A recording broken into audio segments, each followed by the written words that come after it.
Welcome back to another Eagles film study. We're going to dive into the film and look at a player we just picked up in the NFL draft in Jalyx. So this guy, man, he's very raw. We absolutely need to exercise what the title is telling us. Patience is the name of the game. Because he has traits, he has potential, but we've seen guys like that come in and not fulfill that. So let's see what he could potentially do with it, where he could stand to work on this game, and examine why exactly the Philadelphia Eagles felt so high on him to bring him to Philadelphia. What's up, it's your boy Cintron, coming back at you with another analysis video, and I kid you not, that's my real name. Eagles film review. Fans will need to be patient with Jalyx. A closer look at Philadelphia's 2024 third-round pick. So that is the pick that, usually you take a guy that could be a solid starter, because the third-round pick is still seen as a pick where you should be bringing in someone who can contribute to your offense, to defense, and not just be a pure speculation pick. But people do take more so a gamble at this area because, the players available for a reason. They slipped either because they don't have all the tools and they're still putting it together, or because they have some injury concerns or character concerns or something of that nature. Anyways, let's dive into the pick. So first of all, he's an athletic guy. He has a RAS score of 9.73 out of a possible 10. He ran a 4.64. He's 250. He grew into his frame. He's like 6'3" and a half. Sizable guy. Started out as safety and played a little bit of receiver in high school. So he added 50 pounds and became too heavy, and obviously made a switch. So he's still someone that's getting used to his position. Thus him being very raw, and he played at a lower level of competition. So strengths as the above suggest, Hunt is a legitimately great athlete. He's really fluid, and you can see the former safety receiver in him. He's ridiculously long and explosive. So he's blocked here, but he's coming out that edge. I think from the left side. Bam! Like he just lights the quarterback up, man. But you can see it's a straight line. There's nothing really no curvature to the nature. He just has direct access, to the quarterback, unblocked. But he shows you that he does have the athleticism to get there. Even it doesn't matter the level. If you give someone an unblocked attempt at a quarterback, they should be able to get there and make them pay. And he does that, quite often throughout the tape when you're looking at it. But one thing to say, Vic Fangio, he really liked this guy. We'll get to that later, but he really does well unblocking his defenders, getting them a lot of free access to the quarterback. Similarly, our defensive tackle Christian Wilkins last year, he had 9 sacks, but he had like 20 unblocked pressures. So shout out to Philly Film Room highlighting that. And hey, man, he's going to scheme our guys open. And not saying I don't think Jalyx sees the field this year, but look forward to seeing that in the future if he gets him on the field. All right, he has snaps where he flies out of his stance and shows outstanding initial burst and acceleration. So this is already telling you to temper your expectations because he doesn't do it consistently. His closing speed is outstanding too. So let's look at it here. Coming off the edge. Bam! Like when he gets to the quarterback, he knows how to get it down.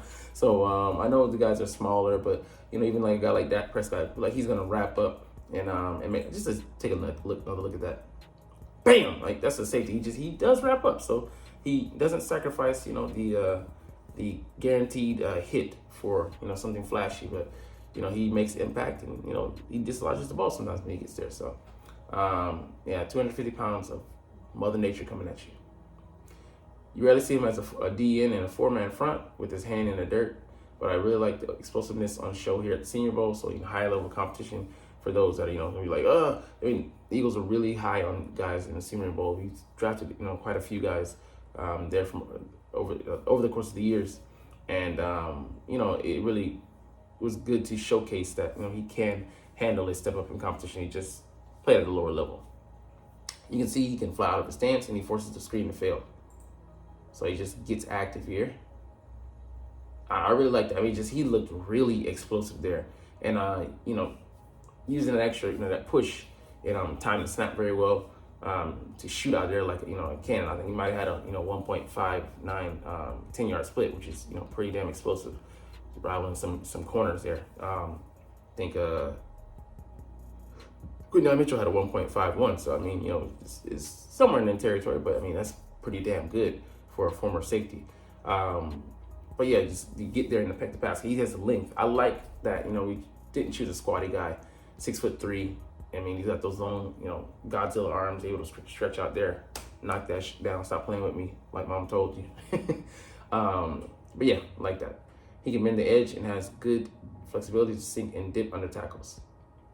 All right, so this is the play that excited me the most because the traits are on show. Watch the quickness if he swats away the tackle, Sands. He manages to bend the edge before the tackle can even get another hand on him. You can see the burst really well, so he's getting there. Okay, there he is on the edge. He didn't quite get there, but swatting those arms down and just kind of like a smooth transition. What you see on him too often on tape is not the consecutive set of moves. It's like he's doing one, unlocking the code, and he's getting to another one. Like looks very blocky, choppy. You can tell he's not quite acclimated to the position quite yet. So this is another angle of the earlier play, but it really really does show off the traits and athleticism. So see him bending the edge again. He beats the tackle. Bam. But yeah, he's getting around that horn, as they call it. Didn't get there in time, but pressures also are very important. Doesn't have to get there, have to turn all those pressures into sacks, but it tells a story. That it says that a guy is he's active around the quarterback. I have no clue what the tackle's doing here, so level competition definitely is a concern because not many of those guys are going to be playing alongside him in this next look at this next step. But you can see the burst and ability to dip, avoid contact, and redirect towards the quarterback. He also has an amazing tendency for absolutely laying out the quarterback, as we just mentioned. Definitely looks hilarious. I think this is him. Oh man, damn! I thought he already gave the ball. He didn't.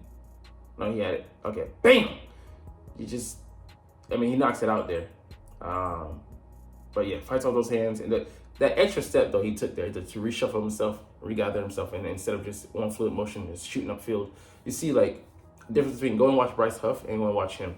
It's night and day difference, like the way he's able to use his tools. He's a short, squatty guy, but he just bends the edge very well. And one fluid motion, shuffle his feet alignment, initial burst, all those things calculate into the formula when you're trying to get to the quarterback from the edge position, because you're already technically at a disadvantage. You're furthest away from the quarterback. You're trying to close that gap as quick as you can.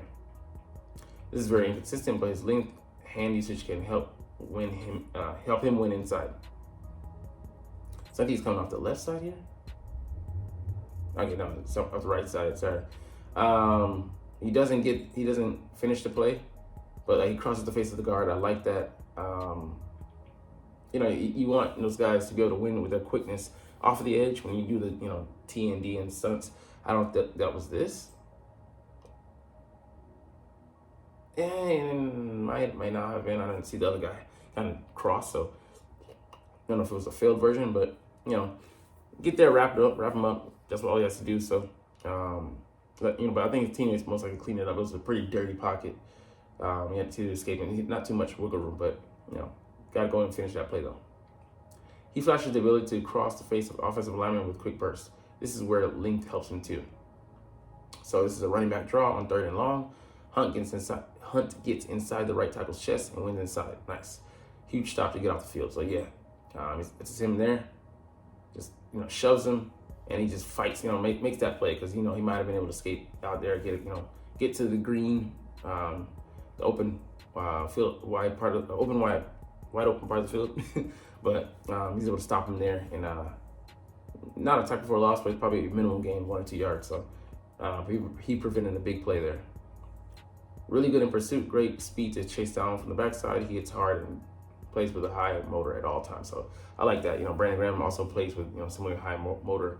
He gets there, pushes, keeps pushing, fights through the trash to make the play. So you can see him here. Redirects, guys on the sideline, and then bam, he lights his ass up. He ain't playing no games. Man, it's one thing I can count on him to hit, man. He's pretty damn consistent. So love to see him at the next level, but I want to see him on special teams, like kind of how he flies on the field, and with his new special teams highlight, if he's able to make an impact, to be a force. really good arm length and has good first punch to stun offensive tackles at times. So again, at times, telling you that, you know, it's not too often that this happens, but if he can get the training, the tutelage to, you know, be consistent, to work on his technique, to polish that, you know, the tools that he does have, and then add more to the arsenal, we might have ourselves a player. You know, he is 23, like they're saying, you know, a little bit older, longer than tooth, you know, as a prospect, but like like we said, he took him for a reason, and we do have some, you know, some pretty good coaches, Tracy Rocker, Clinton Hurt coming over from Seattle. We'll see what they're able to do with him. So he's setting up a screen, but you see everything you need to see from Hunt, working across from the tackle. All right, here he goes.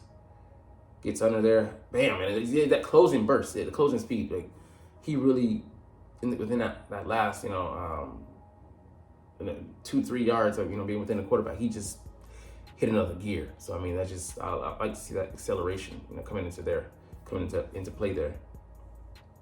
Combination of athleticism and arm length makes him a useful weapon on TE stunts. So tackle, defensive tackle, and defensive end stunts.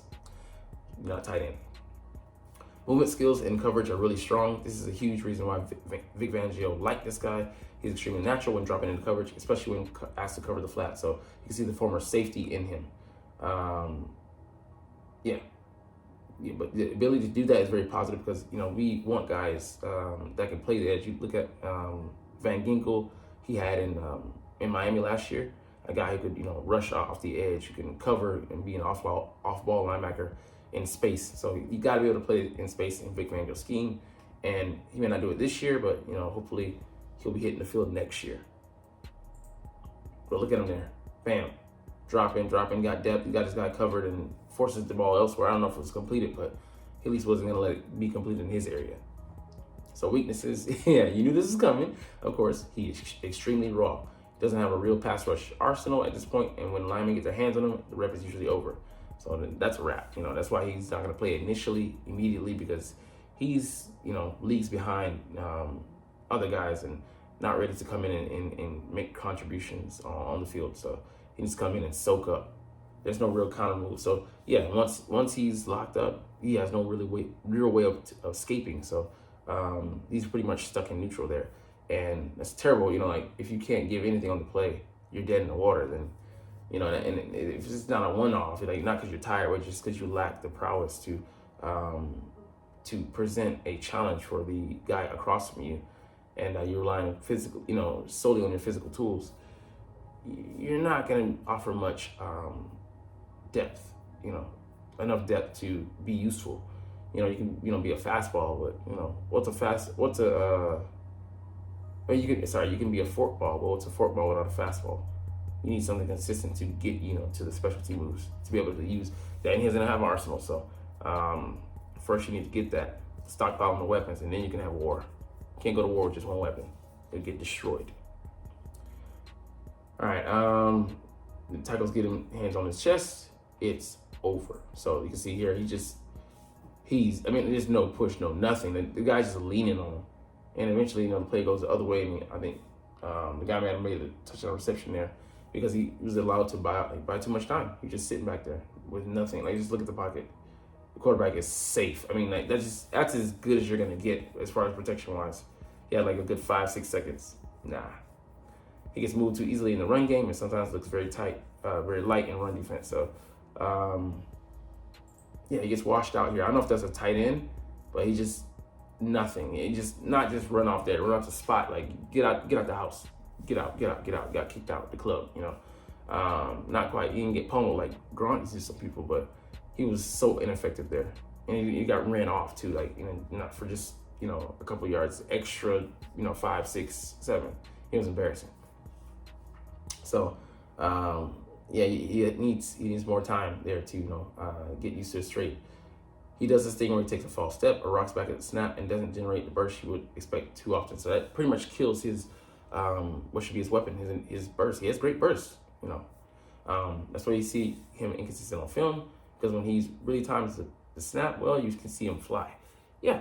So he just takes away a strength of his, using the speed, and like he's stuck in the mud instead of using the speed, I should say.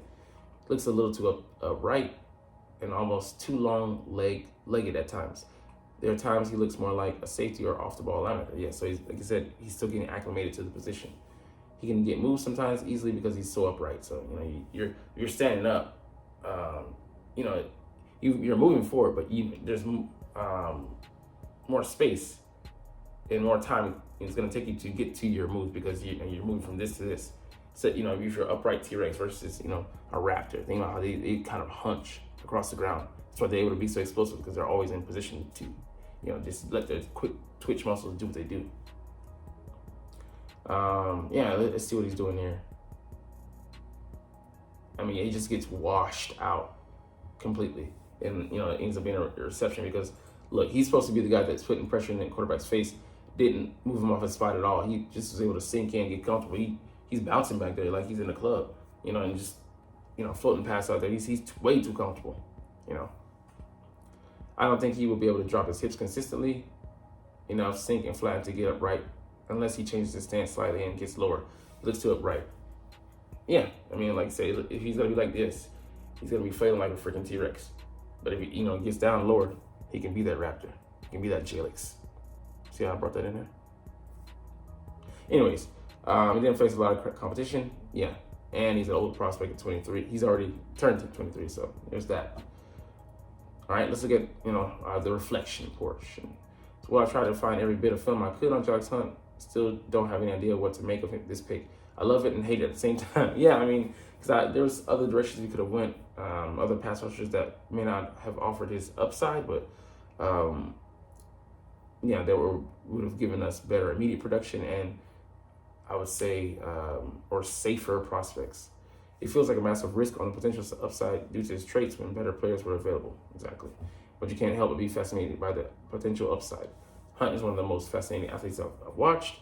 He moves differently from other players. He's a bizarre combination of length, speed, and quickness, but he doesn't really have look like an edge at times. Looks like he's still athletic enough to play safety at times, and watching him drop into coverage is really cool. So, I mean, I like that aspect. I think that'll give us a different piece of the puzzle there at edge and a versatile guy. But, I feel fine about his prospects developing into an edge guy who can drop in coverage, but it's about rushing the passer because that's what you really want, your edges to do. Otherwise, you're just an off-the-ball linebacker, just moving there. I don't want to come over as too pessimistic. I would say come off because he's British or whatever. So, but I think he is a long way away from contributing as a pass rusher. Traits are there, but he needs a lot of work. And I don't think he will contribute as a pass rusher for at least a year. And at 23, it's possible that part of his game just doesn't develop a great deal. Yeah, as a risk. But the traits and athleticism are there. The potential is obvious. I would have liked this pick in the fourth, but the third just feels a little bit too risky to me. Yeah, but I think, I don't know, we just wanted to make sure we got him. So I get that as well. However, I think he's immediately the Eagles' best edge rusher at dropping into coverage, and he will provide the Eagles with more versatility and unpredictability when he lines up in the Eagles' 5-man front. This is something the Eagles lack on the roster right now. Yeah, so we don't truly have a guy like that. Because, Nolan Smith didn't look too good dropping off the edge. This is a Vic Fangio pick without a doubt, and he feels like a player who has been drafted for a very specific role, which I am fascinated to see develop. I bet the coaches and scouts had some arguments about this one. Probably did, man. Probably did. Personally, this wouldn't have been my selection in the third round, but I do think at the very least you have a freaky athlete who can immediately contribute on special teams, can drop into coverage, and can hopefully develop as a pass rusher over time. So, yeah, pretty much good summation. He hasn't played edge for very long, so there's reason for optimism. It's a big if he manages to develop into an above average pass rusher, then he will be one of the most versatile edge rushers in the league because you can't teach his athleticism and length. I think fans will need to be patient with him though, because I'm not expecting a great deal of immediate contributions from him when it comes to rushing the passer. Versatility and the ability to drop into coverage is great, but realistically, if you can't rush the pass as an edge, then you will continue. Then you will struggle to get on the field a great deal. Yeah, pretty much what I said. So yeah, I mean, British accent. Anyways, yeah, that's the player. And, it's a great risk, but, no risk, no reward. So we'll see this won't be the judge's pick, but I would say at least for like 3 years, because not really a lot this year. Starts touching the field, and then should start really contributing in year 3. So we'll see. But anyways, you're not even watching though, but it's all good because I love making these videos and I love talking about the freaking stinking Philadelphia Eagles. So we'll chunk the deuces officially. But as always, it's fly Eagles fly, and let's motherfucking go. Like, comment, share, and subscribe if you like. Thanks for watching. Check me out at Cintron, Cintron Anime, Cintron Life, or Cintron Laughs, or other social media.